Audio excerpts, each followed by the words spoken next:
যেরকম কাফনের কাপড় নিয়ে এসেছি, 17 কোটি মানুষ কাফনের কাপড় নিয়ে রাস্তায় নামুক, এটা নিশ্চয়ই আপনারা চান না। আমাদের অন্তরের ভিতরে যে আগুন জ্বলেছে, আমরা চাই আপনারা এই আগুনের উত্তাপ উপলব্ধি করুন। আর সাবধান করে দিতে চাই, যদি এই আগুনের উত্তাপ আপনারা উপলব্ধি করতে ব্যর্থ হন, উপলব্ধি করতে না চান, পাত্তা দিতে না চান, তাহলে এই আগুন আপনাদের মসনদকে পুড়িয়ে ছারখার করে দেবে। চোখের সামনে আমার বাপকে খুন করে ফেললে যতটা না কষ্ট পেতাম, আমার স্ত্রীর সম্ভ্রমহানি হলে যতটা না কষ্ট পেতাম, আমার মাকে হত্যা করা হলে যতটুকু না কষ্ট পেতাম, চোখের মনি সন্তানকে ছিন্ন বিচ্ছিন্ন করে ফেললে যতটুকু না কষ্ট পেতাম, তার চেয়ে লক্ষ কোটি গুণ বেশি কষ্ট আমরা পেয়েছি। গোটা আন্দোলন তো অল্প কিছু মানুষের আন্দোলন ছিল, সেখান থেকে হাসিনাকে পালাতে হয়েছে।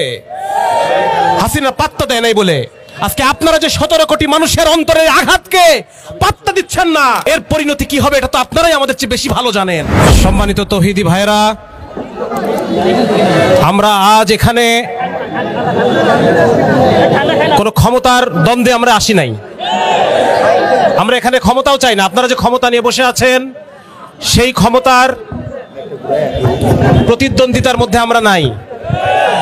আমরা এখানে শুধু একটা কারণে এসেছি, সেটা হচ্ছে আমরা আপনাদেরকে বোঝাতে চাই যে আমরা অন্তরে কতটা কষ্ট পেয়েছি। আমাদের অন্তরের মধ্যে রাখাল রাহা এবং তার দোসররা আমাদের অন্তরের মধ্যে যে আগুন জ্বালিয়েছে, সেই আগুনের আঁচ আমরা আপনাদেরকে টের পাওয়ানোর জন্য এসেছি। আমরা ধৈর্য ধারণ করেছি। 17ই ফেব্রুয়ারি রাখাল রাহা আল্লাহর রসুল সম্পর্কে, আল্লাহ সম্পর্কে চ দিয়ে গালিগালাজ করেছে, চ দিয়ে। এটা কোনো সাধারণ কটূক্তিও নয়। সাধারণভাবে কটূক্তি করা এক জিনিস, আর চ দিয়ে গালিগালাজ করা আরেক জিনিস। এই চ দিয়ে গালিগালাজ করার কারণে আল্লাহর শানে আমাদের অন্তরের ভিতরে যে আগুন জ্বলেছে, আমরা চাই আপনারা এই আগুনের উত্তাপ উপলব্ধি করুন। আর সাবধান করে দিতে চাই, যদি এই আগুনের উত্তাপ আপনারা উপলব্ধি করতে ব্যর্থ হন, উপলব্ধি করতে না চান, পাত্তা দিতে না চান, তাহলে এই আগুন আপনাদের মসনদকে পুড়িয়ে ছারখার করে দেবে।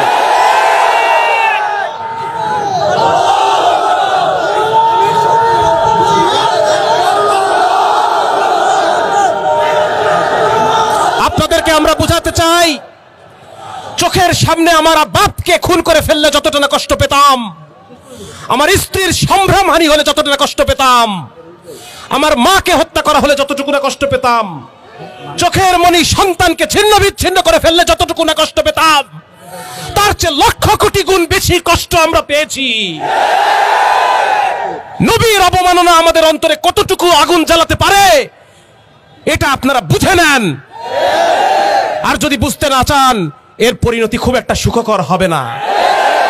আপনারা তো অভ্যুত্থানের সরকার, আপনারা তো নিজেরাই জানেন যে জনগণের মধ্যে একটা, এই জনমানুষের একটা অংশের কোটা আন্দোলন থেকে খুনি হাসিনার পলায়ন পর্যন্ত সম্ভব হয়েছে। আজকে আপনারা যদি বাংলাদেশের 16-17 কোটি মানুষের অন্তরের এই দাবিকে, কোটা আন্দোলন তো অল্প কিছু মানুষের আন্দোলন ছিল, সেখান থেকে হাসিনাকে পালাতে হয়েছে।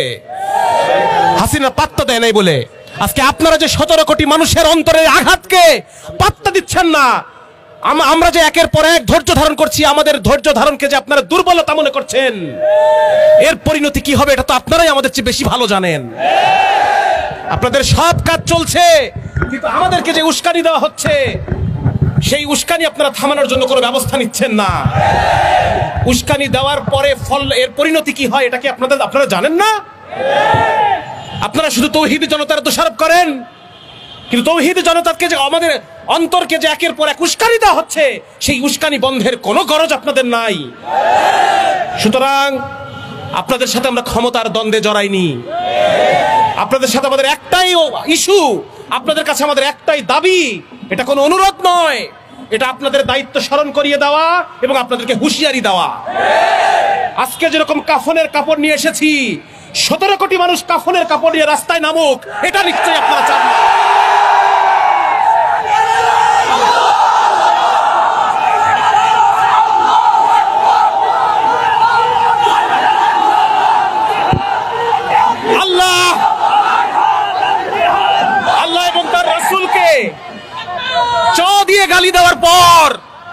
আমি মনে করি আমাদের মুসলমানদের আর এই দুনিয়াতে বেঁচে থাকার কোনো অধিকার নাই।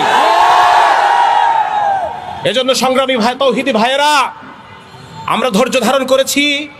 সামনে পবিত্র রমজান মাস, রমজান মাসে হয়তো আমরা আরো ধৈর্যশীল কর্মসূচির ডাক দিব ইনশাআল্লাহ। মসজিদে মসজিদে রাসূলুল্লাহ সাল্লাল্লাহু আলাইহি ওয়াসাল্লামের শানের মাহফিল যেন কায়েম হয়, সেই ডাক অচিরেই আমাদের আসবে। আমরা জনগণকে আল্লাহর রাসূলের শান, মান এবং শাতিমের কি হুকুম সেগুলো আমরা শেখাতে চাই।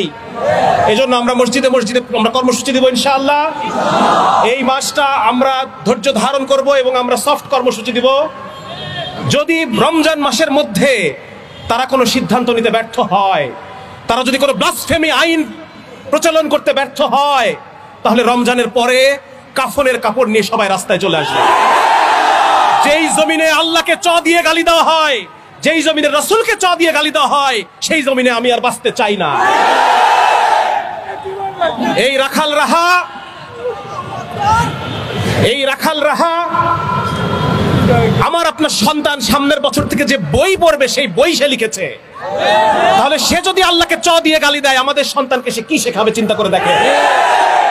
এই রাখাল রাহা সে শুধু, আমাদের উপদেষ্টা পরিষদ থেকে বলা হচ্ছে যে তাকে এনসিটিভি থেকে অলরেডি সরায় দেওয়া হয়েছে, যেটা একটা মিথ্যা কথা।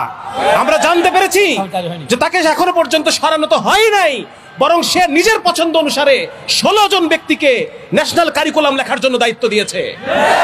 তাহলে এই রাখাল রাহার প্রণীত যে পাঠ্যসূচি, এটা আমার আপনার সন্তান পড়বে, এটাকে আমরা মানতে পারি? এটা আমরা কখনোই মেনে নেব না। সম্মানিত উপস্থিতি, আজকে আমরা আমাদের হৃদয় নিংড়ানো অবস্থান থেকে এখানে একটি নিন্দা প্রতিবাদ নিয়ে আমরা অবস্থান করেছি। এই নিন্দা প্রতিবাদ রাষ্ট্রের জন্য, এই নিন্দা প্রতিবাদ উপদেষ্টা মণ্ডলীর জন্য, এই নিন্দা প্রতিবাদ আজকে আমাদের বাংলাদেশের ক্ষমতাসীন সমস্ত ব্যক্তিদের জন্য। আমরা দেখতে পাচ্ছি বাংলাদেশের 95% মুসলমান থাকা সত্ত্বেও বাংলাদেশের সংবিধানে বিভিন্ন প্রকার ইসলামী আইন নিয়ে নরবর খেলা শুরু করছে তারা। আমরা দেখতে পাচ্ছি বিশ্বের বিভিন্ন স্থানে যেখানে ধর্মীয় অনুভূতিতে আঘাত নিয়ে আসবে, ব্লাসফেমি আইনের নামে প্রত্যেক ব্যক্তির জন্য সর্বনিম্ন 6 মাস, সর্বোচ্চ মৃত্যুদণ্ড আইন রয়েছে। কিন্তু বাংলাদেশের ভিতরে 95% মুসলমানদের ভিতরে সেই আইন বাস্তবায়ন কারা করতে দিচ্ছে না। আমরা দেখতে পাচ্ছি এ পর্যন্ত মুসলিম অধ্যুষিত এলাকার ভিতরে যারাই এই জমিনের ভিতরে ফাসাদ সৃষ্টি করার জন্য চেষ্টা করেছে, তারাই বারবার ইসলামী অনুভূতিতে আঘাত এনেছে। অতএব 95% মুসলিম দেশে আমরা আর কোন প্রকার অরাজকতা সৃষ্টি হতে দেব না। যারাই অরাজকতা সৃষ্টি করতে আসবে, আমরা তাদেরকে নির্মূল করে দেব ইনশাআল্লাহ। আমরা আইন শৃঙ্খলা রক্ষাকারী বাহিনীদেরকে বলছি, আপনারা যখন আইন আমাদেরকে হাতে তুলে নিতে বাধ্য করবেন, তখন জনগণ কাউকে ছাড় দিবে না। আর যদি আপনারা আইন প্রয়োগ করে ওই সমস্ত ফাসাদকারী ব্যক্তিদেরকে শাস্তির আওতায় নিয়ে আসেন, অবশ্যই তাদেরকে শাস্তির আওতায় নিয়ে আসতে হবে, আর জনগণের আর আইন হাতে তুলে নেওয়া লাগবে না। অতএব আমাদের যে ব্লাসফেমি আইন আছে সারা বিশ্বের ভিতরে, এই ব্লাসফেমি আইন বাস্তবায়ন করে বাংলাদেশের ভিতরে সর্বনিম্ন 6 মাসের আইন, সর্বোচ্চ মৃত্যুদণ্ড বাস্তবায়ন করতে হবে। আজকে ওলামা জনতা ঐক্য পরিষদের পক্ষ থেকে আমরা বলে দিচ্ছি, যদি আপনারা এই আইন বাস্তবায়ন না করেন, রাখালকে গ্রেপ্তার না করেন, আমরা কিন্তু বাংলাদেশ অচল করে যে বাধ্য হবে ইনশাআল্লাহ। আমরা মানুষের ভোগান্তিতে বিশ্বাসী না, আমরা মানুষের ইনসাফে বিশ্বাসী। 95% মানুষের ইনসাফে আঘাত নিয়ে আসবেন, সেটা আমরা সইতে পারবেন ইনশাআল্লাহ। অতএব অনতিবিলম্বে রাখালকে গ্রেপ্তার করুন, বাংলাদেশের সংসদে আইন পাশ করুন, ব্লাসফেমি আইন বাস্তবায়ন করে তাদেরকে শাস্তির আওতায় নিয়ে আসেন, মানুষদেরকে শান্তিতে থাকতে দেন, মানুষ শান্তিতে থাকুক, সেটাই আমরা চাই। প্রশাসনকে বলতে চাই, আমাদের নবী আপনার নবী, আমাদের আল্লাহ আপনার আল্লাহ। আমরা জনগণকে বলতে চাই, আমাদের আল্লাহ আপনার আল্লাহ, আমাদের নবী আপনার নবী। এটা কোনো সাম্প্রদায়িক আন্দোলন নয়, এটা কোনো সাম্প্রদায়িক আন্দোলন নয়, এটা একটা জাতীয় আন্দোলন, এটা একটা জাতীয় আন্দোলন। মানসাব্বা নবিয়ান, মানসাব্বা নবিয়ান, মানসাব্বা নবিয়ান। আসসালামু আলাইকুম ওয়া রাহমাতুল্লাহি ওয়া বারাকাতুহু। সম্মানিত তৌহিদি জনতা, কেমন আছেন? রাসূলকে অপমান করে সেই মাটিতে আমরা ভালো থাকতে পারি।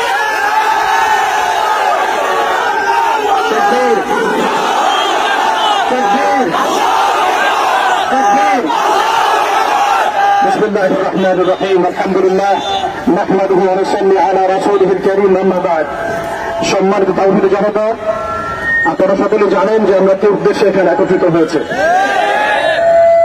আল্লাহ রাব্বুল আলামিনের দরবারে আমরা লাখ কোটি শুকরিয়া জ্ঞাপন করছি যে আল্লাহ রাব্বুল আলামিন আমাদেরকে আরো একবার শাপলা চত্বরে আসার তৌফিক দিয়েছেন এই শাপলা বাংলাদেশকে ঈমান এবং কুফরের মেরুকরণে বিভক্ত করে ফেলেছে এই শাপলা বাংলাদেশকে তাওহীদ এবং শিরকের মেরুকরণে বিভক্ত করে ফেলেছে গত জুমার দিন আমরা এখানে ছিলাম আমরা কি দাবি উত্থাপন করেছি সেটা আমাদের প্রশাসন সরকার খুব ভালো করে জানেন কিন্তু বিগত 7 দিনে আমরা এর বিরুদ্ধে কোন রকম ব্যবস্থা গ্রহণ করতে দেখি নাই আমরা এখানে তথাকথিত কোনো গণতান্ত্রিক আন্দোলন করতে আসি নাই আমরা এখানে কোনো ইলেকশন করতে আসি নাই আমরা এখানে নতুন কোনো রাজনৈতিক দল ঘোষণা করতে আসি নাই আমরা এখানে কোনো রাজনৈতিক দলের নিযুক্তি করতে আসি নাই আমরা যারা এখানে হাজির হয়েছি একমাত্র আল্লাহ এবং তার রাসূলের মহব্বতে হাজির হয়েছি আমরা যারা এখানে হাজির হয়েছি শুধুমাত্র এক আল্লাহ এবং তার রাসূলের প্রেমে হাজির হয়েছি আমরা বাংলাদেশের মধ্যে খেয়াল করে দেখছি অভ্যুত্থান হচ্ছে সংবিধান সংস্কার হচ্ছে নতুন রাজনৈতিক দল গঠন হচ্ছে ইন্টারনাল অনেক মিটিং হচ্ছে অনেক মিছিল হচ্ছে পলিসি মেকিং হচ্ছে এবং আমরা দেখছি নির্বাচনের প্রস্তুতি চলছে কিন্তু 16 কোটি বাঙালির 16 কোটি মুসলিম দেশের 16 কোটি মুসলিম জনতার এই বাংলার মাটিতে সাতমে রাসূলের বিচারের কোনো ব্যবস্থা গ্রহণ করা হচ্ছে তার মানে কি আমরা ধরে নিব যে সাতমে রাসূল এই ইস্যুটি এবং মুরতাদ এই ইস্যুটি ব্লাসফেমির এই ইস্যুটি আপনাদের কাছে রাজনীতি অর্থনীতি সংস্কৃতির চাইতে গৌণ বিষয় আমরা কি ধরে নিব রাসূলুল্লাহ সাল্লাল্লাহু আলাইহি ওয়াসাল্লামের শানের খেলাফ কথা বলা তার বিরুদ্ধে বক্তব্য দেওয়া লিখনি স্থাপন করা এবং তার বিরুদ্ধে অবস্থান নেওয়া এটা আপনাদের রাজনীতি অর্থনীতি শিক্ষা সংস্কৃতির চেয়ে বেশি গুরুত্বপূর্ণ যদি এটা আপনারা প্রচার করতে চান এবং এটা প্রমাণ করতে চান তাহলে বাংলার তাওহীদের জনতা কিন্তু চুপ করে বসে থাকবে না তাওহীদের জনতা আরেকটা বিষয় আমি স্পষ্ট করতে চাই সেটা হচ্ছে বাংলাদেশে কেউ হিন্দু হোক আমাদের কোনো আপত্তি আছে কেউ বৌদ্ধ হলে আমাদের কোনো আপত্তি আছে খ্রিস্টান ধর্মাবলম্বন হলে আমাদের কোনো আপত্তি আছে কেউ যদি নাস্তিকও হয়ে যায় আমাদের কোনো আপত্তি নাই নাস্তিকতার দোহাই দিয়ে সেই লেভেলকে ব্যবহার করে যখন আপনি আল্লাহ এবং রাসূলের শানে কটূক্তি করবেন আমাদের আপত্তি তখনই আমরা ঘরে চুপ করে বসে থাকবো না আপনি নাস্তিক হয়ে জাহান্নামে যান আমাদের কোনো আপত্তি নেই কিন্তু নাস্তিকতার আদলে আপনি মুসলিমদের সেন্টিমেন্টকে আঘাত করতে পারেন না আপনি কোন ধর্মের দামেদার হয়ে ইসলাম ধর্মকে কটূক্তি করতে পারেন না আপনি ইসলাম ধর্মের এবং তাওহীদ জনতার সেন্টিমেন্টে আঘাত করতে পারেন না আমরা নবী সাল্লাল্লাহু আলাইহি ওয়াসাল্লামের স্পষ্ট হাদিস শুনিয়েছিলাম আপনাদের সবার মনে আছে মান সাব্বা নাবিয়্যান ফাকতুলু মান সাব্বা নাবিয়্যান এখন আপনারা সবাই জানেন এই দায়িত্ব কার উপর বর্তায় এই দায়িত্ব বর্তায় আমাদের সরকারের উপরে সরকার মুসলিম হোক অমুসলিম হোক ইন্টারভিউ হোক অথবা দলীয় সরকার হোক যে কোনো সরকারি হোক না কেন তার উপরে দায়িত্ব বর্তায় তারা যেন সাতমে রাসূলের বিচার করেন তারা যেন আল্লাহ তাওহীদের বিচার করেন তারা যেন ইসলাম বিদ্বেষীদের বিচার করেন তারা যেন ইসলাম ফোবিয়া যারা ছড়ায় তাদের বিচার করেন এখন পর্যন্ত আমরা কোনো মামলা নিতে পর্যন্ত দেখি নাই আমাদের ভাইয়েরা খেলায় ঘুরেছেন মামলা নেওয়া হয় নাই এই তথাকথিত গণতান্ত্রিক আইনের এবং এই তাগুতি সিস্টেমের মারপ্যাচে সাতমে রাসূলের মতো স্পর্শগত ইস্যুতে মামলা দেওয়া হচ্ছে না তাহলে কি আমরা এটা প্রমাণ করেছেন আপনারা তাহলে যে তাগুতি বিধান কখনোই সাম্য এবং ইনসাফ কায়েম করতে পারে না আপনারা নিজেরাই প্রমাণ করেছেন যে তাগুতি বিধান এবং মানব রচিত সংবিধানগুলো আইনগুলো কখনো মুসলিমদের সেন্টিমেন্টের পক্ষে আসতে পারে না তারা কখনো সাতমে রাসূলের পর্যন্ত বিচার করতে পারে না আল্লাহ তাওহীদের বিচার করতে পারে না আর ইসলাম বিদ্বেষীদের কোনো বিচার করতে পারে না আপনারা পারেন শুধু দুটো কাজ করতে এক পশ্চিমাদের তাবেদারি করতে এবং দুই ভারতীয়দের তাবেদারি করতে এবং তাদের অভ্যন্তরীণ দালালদের তাবেদারি করতে অতএব আমরা আবারও সতর্ক করতে চাই এই সুস্পষ্ট হাদিসের উপরে আপনারা আমল করুন অন্যথায় তাওহীদি জনতা শরিয়া আইন বাস্তবায়ন করার প্রক্রিয়ার দিকে হাঁটবে ইনশাআল্লাহ ইয়া খিলাফ ইয়া শাহাদাত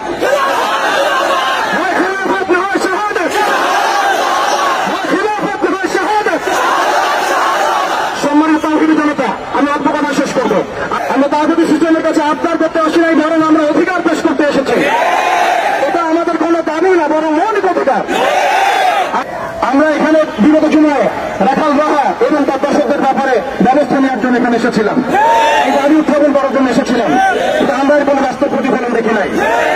আজকে আমরা আরো বড় পরিসরে দাবি দাওয়া পেশ করবো, বরং এটা আমাদের অধিকার। সেটা হচ্ছে শুধু রাখাল রাখা নয়, বরং যত প্রকার সাতেমে রসুল আছে, যত প্রকার আল্লাহ দলি আছে, ইসলাম বিদ্বেষী আছে, প্রশাসনের মধ্যে হোক, আমলাতন্ত্রের মধ্যে হোক, এমপি মন্ত্রীর মধ্যে হোক, জনগণের মধ্যে হোক, ভোগারদের মধ্যে হোক, যে কোনো শ্রেণীপেশার মধ্যে হোক না কেন, তাদের সবার বিচার বাংলার মধ্যে করতে হবে। এখানে আমরা শুধু একজন রাখাল রাহার বিপক্ষে কথা বলতে আসি নাই।